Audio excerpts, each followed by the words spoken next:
بسم الله الرحمن الرحيم وما أرسلناك إلا رحمة للعالمين صدق الله مولانا العظيم وصدق على رسوله النبي الكريم نحن على ذلك لمن الشاهدين والشاكرين والحمد لله رب العالمين بلغ العلا بكماله كشف الدجى بجماله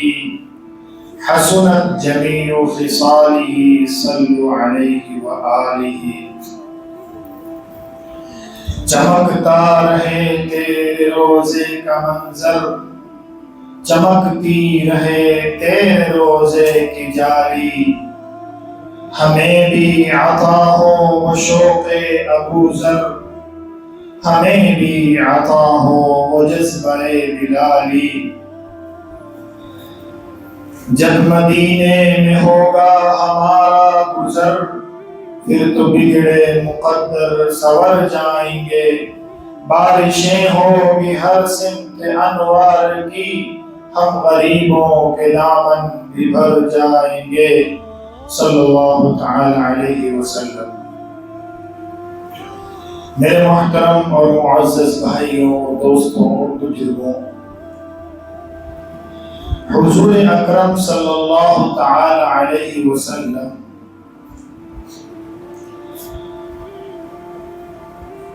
اللہ تبارک و تعالی کے محبوب ہے، حبیب ہے۔ اللہ تبارک و تعالی نے سارے جہانوں کو جو وجود بخشا وہ حضرت محمد مصطفیٰ صلی اللہ تعالی علیہ وسلم کے صدقے میں بخشا۔ چاند،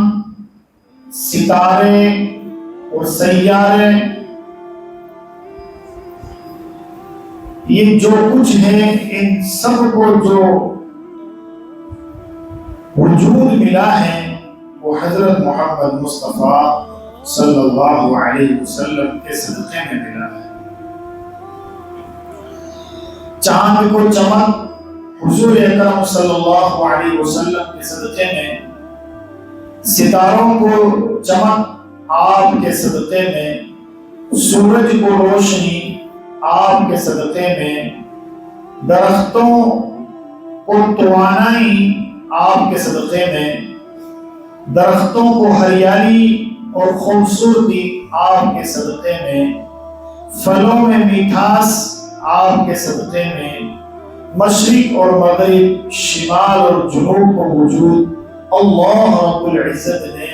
حضرت محمد مصطفیٰ صلی اللہ علیہ وسلم کے صدقے میں بخشا۔ فرمایا اللہ رب العزت نے حضرت محمد مصطفیٰ صلی اللہ تعالی علیہ وسلم نہ ہوتے تو نہ زمین ہوتی، نہ آسمان ہوتا، نہ چاند ہوتا، نہ سورج ہوتا، نہ ستارے ہوتے، نہ سیارے ہوتے، نہ مشرق ہوتا، نہ مغرب ہوتا، نہ جنوب ہوتا، نہ شمال ہوتا، نہ دنیا ہوتی، نہ آسمان ہوتا۔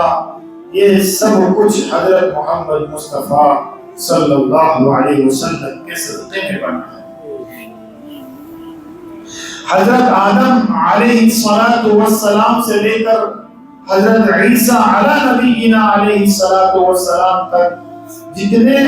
نبی اور رسول دنیا میں تشریف لائے ہیں، یہ سب کے سب حضرت محمد مصطفیٰ صلی اللہ علیہ وسلم کے صدقے میں آئے ہیں۔ اللہ کے بعد اگر کوئی ذات ہے تو وہ میرے اور آپ کے آقا حضرت محمد مصطفیٰ صلی اللہ علیہ وسلم ہے۔ میرے محترم اور معزز بھائیوں اور دوستوں بزرگوں، ایسی عظیم ہستی اللہ رب العزت نے ہمیں عطا فرمائی ہے جس کی ہم نے ناقدری کی ہے۔ حضرت آمنہ رضی اللہ تعالیٰ عنہ فرماتی ہے کہ اللہ کے نبی حضرت محمد صلی اللہ علیہ وسلم جب میرے بدن میں تھے میں نے طرح طرح کے معجزات کا مشاہدہ کیا میں کیا دیکھتی ہوں کہ جب میں رات کو سوتی ہوں اللہ کے فرشتے مجھے پنکھا جلتے ہیں، میں اپنی ضرورت کے لیے جاتی ہوں بادل مجھے سایہ کر لیتے ہیں۔ ایک مرتبہ خواجہ عبد المطلب آپ کے یعنی حضرت آمنہ کے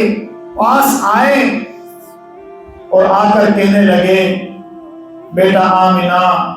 تجھے معلوم ہونا چاہیے کہ ہم مکہ کے سردار ہیں، بیت اللہ کی ذمہ داری میرے ذمہ ہے، میں عزت دار شخص ہوں، لوگ مجھے عزت دیتے ہیں، لوگ مجھے مکہ میں اپنا بڑا مانتے ہیں، بیٹا یہ جو تو عطر لگاتی ہے یہ اچھی بات نہیں ہے، یہ اچھی بات نہیں ہے۔ اس زمانے میں عورت کا عطر لگانا برا سمجھا جاتا تھا کہ اگر کوئی عورت بیوہ ہو اور وہ سنگار کرے وہ اس کو برا سمجھا جاتا تھا۔ حضرت آمنہ رضی اللہ تعالی عنہ اپنے سسر صاحب کی خدمت میں عرض کرنے لگی، ابا جان میں نے کبھی بھی آج تک عطر کی دکان نہیں دیکھی، نہ میں عطر لگاتی ہوں، نہ میں کبھی بازار گئی، نہ میں نے عطر خریدا ہے، ابا جان یہ عطر کا کمال نہیں ہے،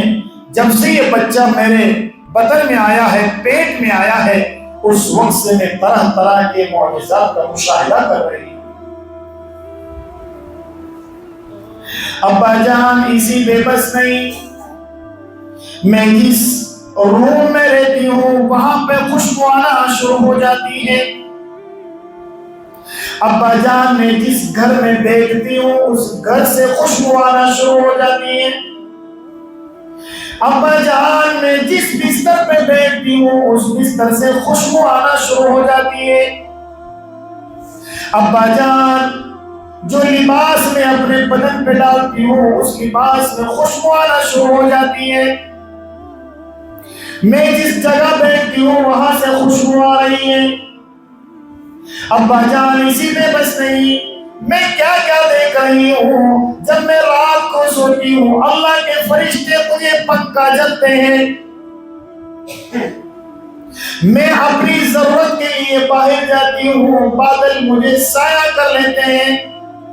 درخت زمین چیر کر مجھے ڈھانپ لیتا ہے۔ ابا جان یہ کوئی عطر کا کمال نہیں ہے، جب سے یہ بچہ میرے پیٹ میں آیا ہے اس بچے کا کمال ہے۔ میرے آقا حضرت محمد مصطفیٰ صلی اللہ تعالی علیہ وسلم آپ ابھی دنیا میں تشریف نہیں لائے، اس سے اول ہی دنیا ہموار ہو رہی ہے۔ حضرت آدم علیہ نبینا علیہ السلام کہنے لگے، اپنے بیٹے سے کہا، بیٹا تیری نسل میں میری ایک امانت ہے اس کو سنبھالنا،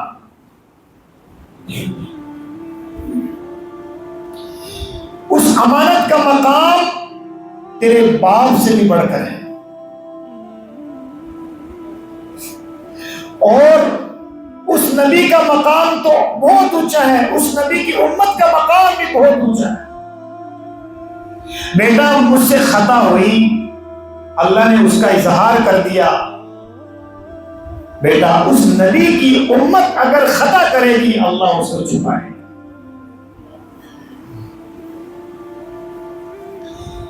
حضرت آدم علیہ السلام کہنے لگے کہ میں اللہ کے سامنے رو رہا تھا، کئی سال تک روتا رہا، اللہ میری خطا معاف کر دے، اللہ میری خطا معاف کر دے۔ ایک دن میں نے کہا، اللہ حضرت محمد مصطفیٰ صلی اللہ علیہ وسلم کے صدقے میں میری خطا معاف فرما۔ اللہ نے معاف کر دیا، اور نبی تو مغفور ہوتے ہیں، معصوم ہوتے ہیں، اللہ تو اپنے نبیوں کے تمام گناہوں کو معاف کر دیتے ہیں، اور وہ تو بخشے بخشائے ہیں۔ حضرت آدم علیہ السلام سے پوچھا، آدم تو کیسے جانتا ہے محمد کو؟ حضرت آدم علیہ السلام کہنے لگے، اے باری تعالیٰ، جب آپ نے میرا جسم تیار کیا، مٹی اور گارے سے میرا پتلا بنایا، اے باری تعالیٰ جب آپ نے میرے جسم میں روح ڈالی، میں آپ کے عرش پہ میں نے دیکھا لا الہ الا اللہ محمد الرسول اللہ، اے باری تعالیٰ میں اسی وقت سمجھ گیا یہ محمد کوئی بہت اونچی ہستی ہے، بہت محبوب ذات ہے، جس کو اللہ رب العزت نے اپنے نام کے ساتھ جوڑے رکھا ہے، بہت اونچی ہستی ہے۔ میں سمجھ گیا یقیناً یہ اللہ کے محبوب ہے، میں اللہ کے محبوب کا واسطہ اللہ کو دیتا ہوں، یقیناً میری خطا اللہ معاف ہوگا۔ اللہ رب العزت نے فرمایا، اے آدم یہ وہ ذات ہے، اگر یہ نہ ہوتے نہ آدم تو ہوتا، اور نہ سارے یہ زمین ہوتی، نہ چاند ہوتا، نہ سورج ہوتا، نہ ستارے ہوتے، نہ سیارے ہوتے، یہ جو کچھ میں نے سجایا ہے یہ سب میرے حبیب، میرے محبوب حضرت محمد مصطفیٰ صلی اللہ علیہ وسلم کے صدقے میں سجایا ہے۔ حضرت آدم علیہ السلام کہنے لگے، اللہ نے میرا داخلہ جنت میں دیا، میں جنت میں کیا دیکھتا ہوں؟ جنت کے در و دیوار پر محمد صلی اللہ علیہ وسلم، جنت کے درختوں پر محمد، درختوں کے پتوں پر محمد صلی اللہ علیہ وسلم، جنت کی حوروں پر محمد، جنت کی حوروں کی پیشانی پر محمد، یعنی کہ جگہ جگہ جنت میں حضرت محمد مصطفیٰ صلی اللہ علیہ وسلم کا پرچار ہو رہا ہے۔ میں سمجھ گیا یہ کوئی عظیم ذات ہے جس کا نام محمد صلی اللہ علیہ وسلم کو اللہ نے جنت کے در و دیوار میں منقش فرما دیا۔ میرے محترم اور معزز ساتھیوں، یہ عظیم ہستی اللہ رب العزت نے ہمیں عطا فرمائی ہے، جس ذات کو ہم نے ہمارے گھروں سے نکال دیا۔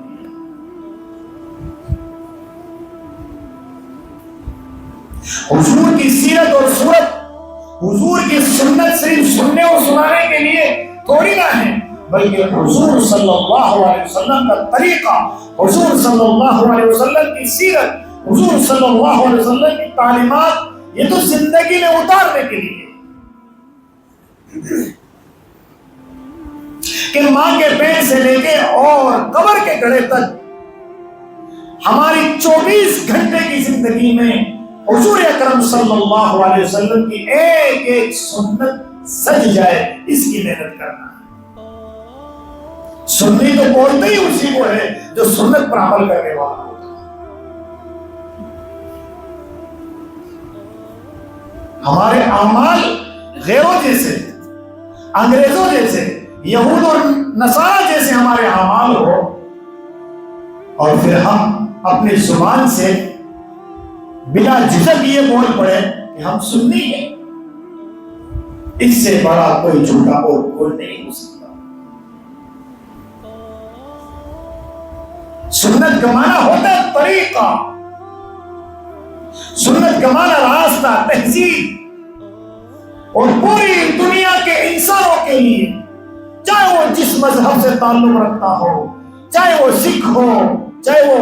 مسلمان ہو، چاہے وہ ہندو ہو، سناتن دھرم والا ہو، جس دھرم سے تعلق رکھنے والا ہو، اگر وہ اپنی زندگی کو خوبصورت بنانا چاہتا ہے، وہ حضرت محمد مصطفیٰ صلی اللہ علیہ وسلم کا طریقہ اپنی زندگی میں بسا لے، رب کعبہ کی قسم اس کی دنیا بھی اچھی اور آخرت بھی اچھی ہو۔ ایسی اعلیٰ اور ابدل ذات تھی آپ کی نبوت کا اظہار 40 سال کی عمر میں ہونے والا ہے، لیکن اللہ رب العزت نے اس دنیا کے بننے سے کئی ہزار سال پہلے فرما دیا، یاسین اللہ اکبر، قرآن الحکیم، اے میرے نبی انک لمن المرسلین، آپ ہی میرے رسول ہیں، آپ ہی میرے پیغمبر ہیں، آپ کا ڈنکا دنیا کے بننے سے پہلے ہی بج رہا ہے۔